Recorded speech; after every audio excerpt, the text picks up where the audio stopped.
자, 안녕하세요. 자, 오늘도 고전시가 한 편 같이 공부를 해보려고 하는데요. 선생님이 이제 수능 특강에 실려있는 작품들 중에, 그래도 선생님 생각에 굉장히 중요하다라고 여겨지는 작품들을 우선적으로 영상을 찍고 있습니다. 오늘 너무너무 중요한 작가죠? 윤선도에 대해서 배워볼게요. 선생님 별표를 벌써 3개를 붙여놨습니다. 그죠? 윤선도의 몽처녀라는 작품이에요. 윤선도의 여러 작품 중에 몽처녀라는 작품은 조금 낯설 수는 있는데 노래 자체는 크게 어렵지 않습니다. 어렵지 않고 이렇게 3수로 이루어진 좀 짧은 노래예요. 그래서 이 노래만 보기에는 좀 아쉬워서 선생님이 윤선도에 대한 설명을 조금 더 참고 자료를 이렇게 넣어봤습니다. 자, 윤선도. 오늘 윤선도에 대해서 조금 더 친숙해지는 계기가 되길 바라겠습니다. 자, 윤선도는요, 여러분들 이제 우리가 고전 시가를 공부할 때 베스트 3 안에 들어가시는 가인 중에 한 명이에요. 무조건 들어갑니다. 자, 정철 들어보셨죠?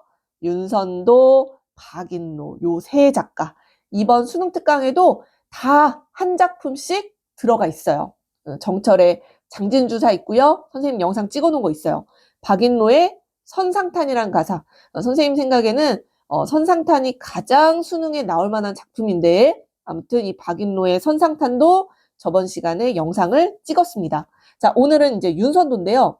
이 윤선도는 선생님이 그 수업을 할 때 늘 얘기하는 게 프로 유베러라고 이야기를 합니다. 프로 유베러. 이 사람이 살았던 시기가 워낙 당쟁이 심했던 시기긴 한데 이 사람이 선생님 여기도 써놨지만 이 뭔가 자기가 해야 될 말이 있을 때 이렇게 삼키기보다는 막 그냥 내지르는 스타일이었던 것 같아. 그래서 성균관 유생 때 지금으로 얘기하면 대학생 때 아니겠어요? 근데 대학생 때 그때 당시에 이제 이첨이라는 가장 그 최고 권력자가 있었거든요. 근데 그 최고 권력자를 탄핵하는 그런 상소문을 올리게 됩니다. 자, 그러면서 유생 따위가 그죠? 함경도로 이제 첫 유배를 가게 되는데 그 이후로 이제 계속해서 유배 갔다 돌아왔다, 유배 갔다 돌아왔다 이런 식으로 유배를 굉장히 많이 가게 됩니다. 자, 그래서 견회요라는 노래 여러분들 하나 알아두시면 좋을 것 같고요. 유배시가.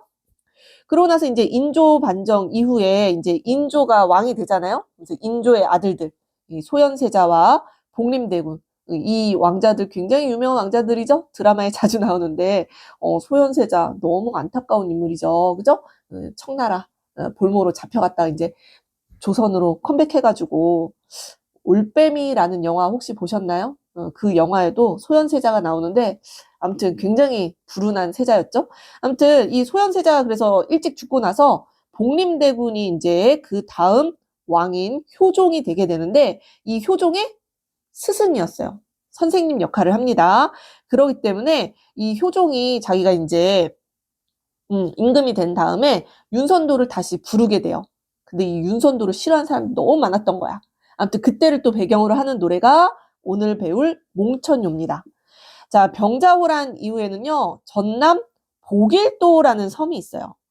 원래는 윤선도가, 나 이제 벼슬 그만두고 제주도에 가서 살아야 되겠다.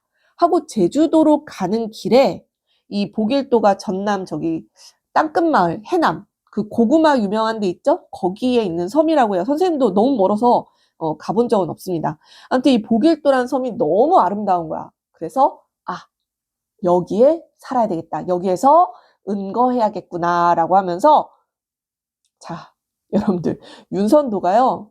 이 가문이 대대손손 엄청난 부자 가문이었다고 해요. 그래서 이 보길도에 가면은 거의 뭐 윤선도 월드라고 불릴 만한 그런 아주 넓은 면적의 건물이 25채, 정자, 한 채, 초려 삼간 하나 짓고 이거 아니야 얘들아. 굉장히 화려한 삶을 살았다라고 해요. 25채 이 건물주시고요. 연못도 있는데 이 연못도 인공으로 만들어낸 사람의 힘으로 이렇게 파서 만들어낸 그런 인공 연못이라고 합니다. 선생님도 안 가봐서 좀 아쉽긴 한데요. 굉장히 아름답다라고 하더라고요. 나중에 뭐 문학기행이나 이런 걸로 선생님도 한 번쯤은 가보고 싶은 곳이에요. 여기에서 이제 어부 생활의 흥취를 노래한 마스터피스죠. 어부사시사를 지었습니다. 어부사시사는 굉장히 긴 연시조인데 40수로 이루어진 연시조인데 작년에 수능 완성에 연계되어서 나왔었습니다. 자, 아무튼 이 어부사시사에서 그러니까 이 어부의 삶은 너무 가난해가지고 막 고기를 잡고 막 어찌어찌 생계를 이어가는 그런 어부의 삶이 전혀 아닙니다. 자, 25채의 건물주예요. 그렇기 때문에 이 사시사의 어부는 선생님이 이런 표현도 굉장히 많이 써줬는데 가어옹이라고 해서 가짜 어부의 삶을 사는 늙은이 소일거리로 유유자적하게 고기를 낚으면서 자연과 어우러지는 삶을 살아간 그런 인물의 노래라고 여러분들 해석을 하셔야 됩니다. 그죠? 용안을 보세요. 굉장히 여유가 있어 보이시죠? 그러니까 이렇게 좀 사람이 여유도 있고 뒷배도 있으니까 자기 할 말 그냥 막 하는 거야. 그지? 자, 그래서 윤선도 우리 두 가지 정리하자면요. 윤선도가 지었던 시는 크게 두 가지예요. 이런 유배 생활과 관련된 노래. 유배 가서의 뭐 억울함, 그지? 또는 뭐 임금에 대한 그리움, 연군. 이런 정서를 노래한 게 하나. 이 은거의 삶을 굉장히 즐거워하며 여유로운 유유자적한 모습을 노래한 강호 한정가. 이렇게 두 가지 정도 여러분들 윤선도 노래는 이런 노래구나 특징을 파악해 주시면 될 것 같고요. 자, 여러분들 수능 특강 다 어떻게 받아보셨나요? 교재를? 예약 판매가 끝나가지고 이제 서점에 가도 수능 특강이 이렇게 판매 진열대에 딱 매대에 있더라고요. 자, 수능 특강 보기에 나와 있는 글을 좀 먼저 읽어볼게요. 자, 이 몽천요는요, 꽤 나이가 있을 때 지은 노래죠. 물론 굉장히 장수하셨는데 80 몇 세에 돌아가셨나? 그런데 아무튼 66세가 되던 해 이제 자기가 이제 가르쳤던 효종이 임금 자리에 올라가면서 이 사부에 대한 예우 차원에서 우리 스승님 다시 벼슬을 주고 싶은데 자, 그래서 윤선도를 다시 불러가지고요. 높은 벼슬을 임명하게 됩니다. 자, 그런데 워낙 자기 할 말 막 감추지 않고 막 하는 사람이다 보니까 또 뭐 그때 당시에 당쟁이 심했다 그랬죠. 윤선도는 남인이었고 그때 당시에 이제 권력을 잡고 있었던 사람들은 서인이었어요. 이런 서인들이 이를 문제 삼아 윤선도를 다시 탄핵시키게 됩니다. 말도 안 돼. 낙하산 인사다. 막 이러면서. 자, 윤선도 개인으로서는 임금을 가까이에서 모실 수 있는 곳에 나아간 것이지만 다른 대신들은 임금의 사부라는 인연으로 벼슬을 내린 것이 공정한 인사가 아니라고 주장을 했겠죠. 따라서 이 작품은 작가가 자연에 응거하다가 17년 만에 정계에 복귀를 했어요. 그런데 뭐야? 시기, 헐뜯음, 질시를 받은 거지, 그지? 그가 맞이한 세상에 대한 허탈함, 부정적인 정서네, 그지? 현실로 돌아와서 받은 실망감, 좌절감, 우의적으로 형상화한 것이라고 할 수 있겠다. 자, 지금 여기 나와 있는 정서들이요, 그죠? 다 마이너스 정서들이요. 부정적이야. 실망하고 좌절하고 뭔가 잘해보려고 했는데 다 안 됐어. 자, 이러한 정서를 우리 시적으로 표현한 거죠. 직설적으로 표현한 게 아니라 우의적으로 형상화했다라는 게 포인트예요. 자, 선생님이 미리 좀 정리를 해놨는데요. 자, 이 몽천요의 이 몽자가 꿈 몽자잖아요. 꿈이란 뜻입니다. 몽. 여러분들 김만중의 구운 몽 들어보셨나요? 소설 이름이에요. 몽. 꿈을 꾸었다라는 뜻입니다. 자, 아무튼 이 꿈이라는 우의적 장치를 사용해서 약간 이런 비유적인 의미들 여러분들 한 걸음 더 나아가셔야 돼요. 그래서 꿈속에 하늘에 올라갔다, 천상계에 올라갔다 이런 뜻인데요. 자, 이 천상계 우리 고전 시가나 고전 소설에서는 이원론적 세계관이 많이 나옵니다. 지상계와 천상계 구분을 해가지고 설정해 놓는 경우가 많은데요. 이 천상계에 있는 백옥경이라는 건물, 옥황상제가 머무르는 궁궐을 의미합니다. 그리고 11우라는 누각, 이게 이제 천상계의 건물들인데 이 천상계의 백옥경과 11우는 다 옥황상제가 있는 곳. 옥황상제는 즉 임금을 의미하거든요. 그래서 백옥경, 11우도 임금이 계신 조정 또는 뭐 궁궐, 한양 요렇게 해석하시면 괜찮습니다. 자, 옥황상제는 임금이고요.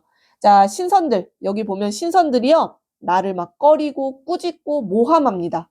화자를 배척하는 신하들이요. 마이너스죠. 그죠? 마이너스 대상들이고요. 마지막 연에 가면은 배곡루를 중수해야 된다라고 이야기합니다. 중수라는 거는 다시 고쳐서 리모델링 하는 거야. 자, 바로 나라를 재건하는 일을 의미하는 거고요. 이 배곡루를 중수하는 사람이 장인바치, 목수거든요. 이 목수는 바로 나라를 위해 힘쓸 인재를 의미합니다. 바로 누구? 나야 나. 그죠? 나야 나. 화자를 얘기하는 거죠. 자, 이런 이원론적 세계관에서 이런 비유적인 표현은 이 시 말고도 다른 시에서 굉장히 자주 사용되는 비유적인 표현들이거든요. 그러니까 이 의미들을 여러분들 이번 기회에 이런 뜻이구나. 장인바치 또는 뭐 목수라고 나올 수도 있어요. 목수가 이런 의미구나. 중수한다는 게 이런 의미구나. 옥황상제 임금을 의미하는구나. 뭐 이런 것들. 백옥경, 십이루 이런 시어들도 굉장히 자주 나오기 때문에 알아두시는 게 좋겠습니다. 자, 그러면은 다 설명했어요. 너무 쉽습니다. 자, 첫 번째 연 바로 해석해 볼게요. 자, 생실언가 꿈이런가 백옥경에 올라갔어요. 자, 생신가 꿈인가? 꿈이지. 그지? 꿈속에서 백옥경에 올라갔어. 자, 천상계로 올라갔다라는 거죠. 선생님이 아까 백옥경 뭐라고 했어? 옥황상제의 궁궐이자 바로 임금이 계신 한양이라고 해석하시면 됩니다. 그죠? 17년 동안 은거하고 있었는데 효종 임금이 나를 불렀단 말이야. 내 제자였던. 옥황상제는 반기시나. 옥황상제는 임금을 얘기한다라고 했죠? 임금은 나를 반가워해. 그런데 신선들이 꺼리도다. 나를 싫어하는 존재들. 자, 지금 뭐예요? 대비되는 거 체크 하나 해야 되겠죠?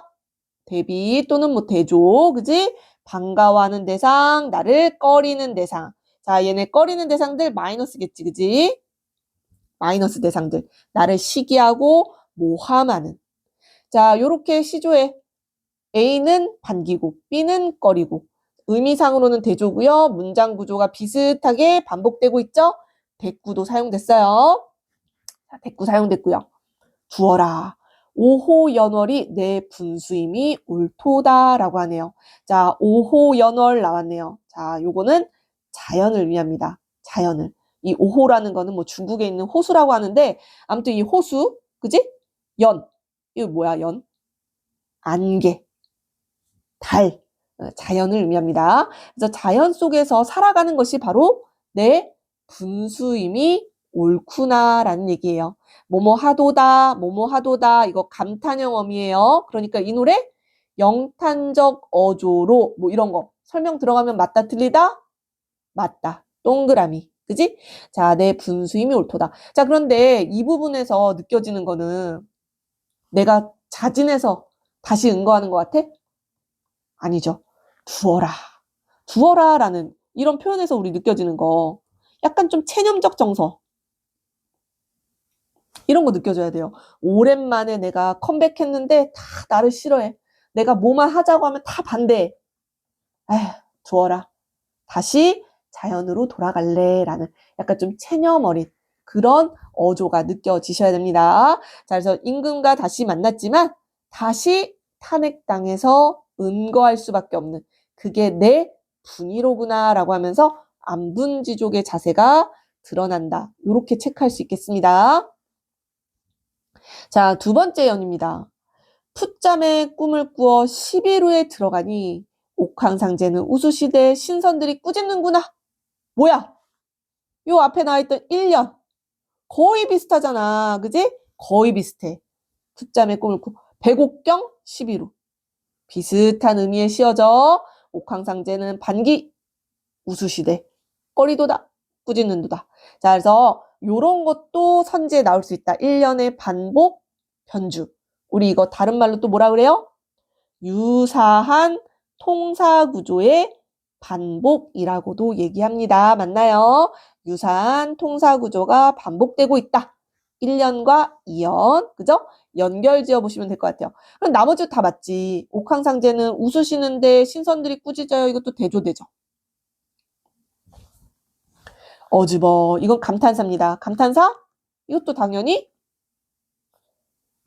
영탄적 어조에 해당이 되죠? 아, 뭐 이런 거야. 아, 백만억 창생의 일을 어느 겨를에 물으리 라고 했어요. 자, 백만억 창생. 창생이라는 게 살아가는 백성들을 얘기하는 거예요. 백만억이라고 했으니까 뭐 우리 조선에 사람이 그렇게 많았나? 아무튼 이거 약간 좀 과장적으로 표현한 건데 온 백성이란 뜻이에요. 온 백성. 이 온 백성이 어떻게 살아가는지 어떻게 도움을 줘야 되는지 그것을 이제 내가 임금께 이 아뢰려고 조정에 복기를 한 건데 어느 겨를에 물으리? 이거 서리법이죠. 서리법 이거 체크해야 되겠네요. 겨를이 있었다 없었다. 없었다라는 의미입니다. 내가 임금께 좀 가서 충언을 하고자 했는데 바로 탄핵당했어. 이해되셨죠? 여기서 느껴지는 정서는 뭐예요? 안타까움이야, 안타까움. 내가 가서 좀 뭐 좀 해보려고 했는데 바로 백만억 창생의 일을 이야기한다라는 거는 바로 애민정신을 바탕으로 한 선정의 포부가 있었다라는 얘기입니다.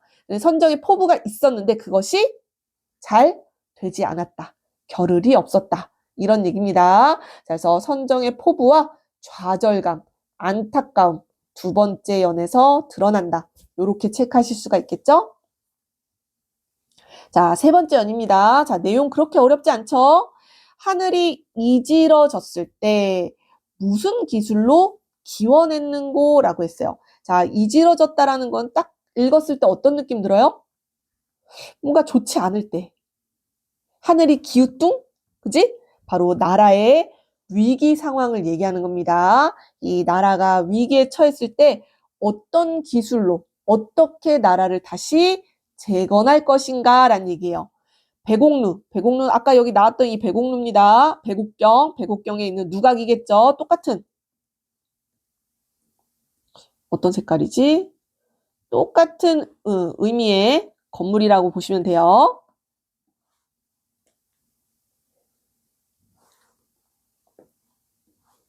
자, 그래서 이 배곡루를 중수할제, 중수라는 말 시어 가끔 나와요. 요 정도는 여러분들 알아두시는 게 좋습니다.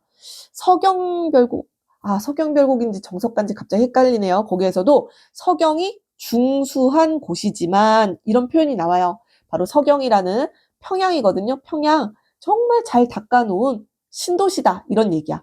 그래서 중수라는 거는 리모델링 다시 고쳐 짓는다 이런 얘기입니다. 다시 고쳐 지으려고 하는데 어떤 장인바치가 이루어내었는고 어떤 목수가 재건을 할 수 있겠는가라는 얘기입니다. 자, 바로 이 장인바치는 훌륭한 신하, 나라를 떠받드는 신하, 바로 화자 자기 자신을 이야기한다. 이렇게 해석할 수가 있겠어요. 그래서 이 두 줄을 봤을 때 화자가 굉장히 나라를 위한 우국의 심정을 갖고 있다. 이렇게 볼 수가 있겠죠?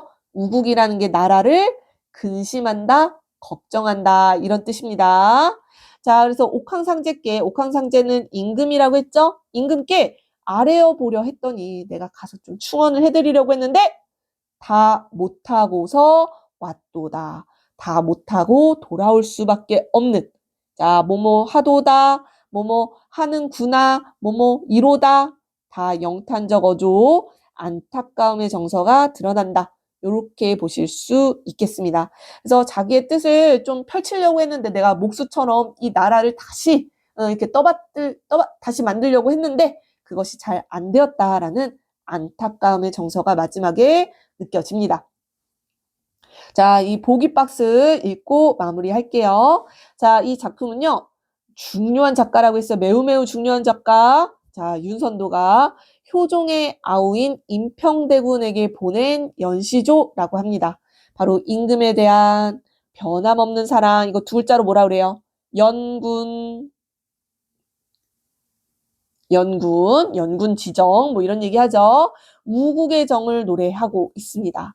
자, 윤선도는 효종과 임평대군의 이제 스승님이었는데 1652년 66세였던 윤선도를 정사품 벼슬에 임명한 지 2달 만에 승진했어. 정삼품의 벼슬에 임명을 했어요. 이 나이도 좀 든 양반인데 와가지고는 계속 고속 승진을 하니까 이 인사가 불공정하다라고 하면서 많은 이가 탄핵 상소를 올리게 되고 그러면서 윤선도가 이제 면직, 그러니까 파직된 거야. 이 작품은 그가 면직되고 난 뒤에 지은 것으로 추정되고 있습니다. 그러니까 얼마나 속상한 마음으로 이 시를 지었겠어요. 그지? 이 시를 지어서 효종의 아우에게 보냈다라는 이야기가 전해져 옵니다. 자, 주제는 연군과 우국의 정을 노래했다 이렇게 정리하시면 되겠고요. 자, 이 노래는 사실 굉장히 짧은 편에 속하는 고전 시가이기 때문에 요것만 단독으로 수능에 내기는 좀 아쉬워요. 그래서 아마 요 노래가 모평이나 수능에 나온다면은 다른 작품이랑 어떤 시적 상황이 비슷한 작품들이랑 묶어서 낼 가능성이 훨씬 많습니다. 자, 그래서 요 어떤 표현 방식이라든지 시적 상황, 뭐 천상계랑 지상계의 어떤 이원론적인 세계관이 드러나는 작품들, 요런 거 같이 여러분들 같이 공부해 주시면 너무 좋을 것 같습니다. 자, 오늘 중요한 작품 하나 공부했어요. 오늘 여기까지 할게요.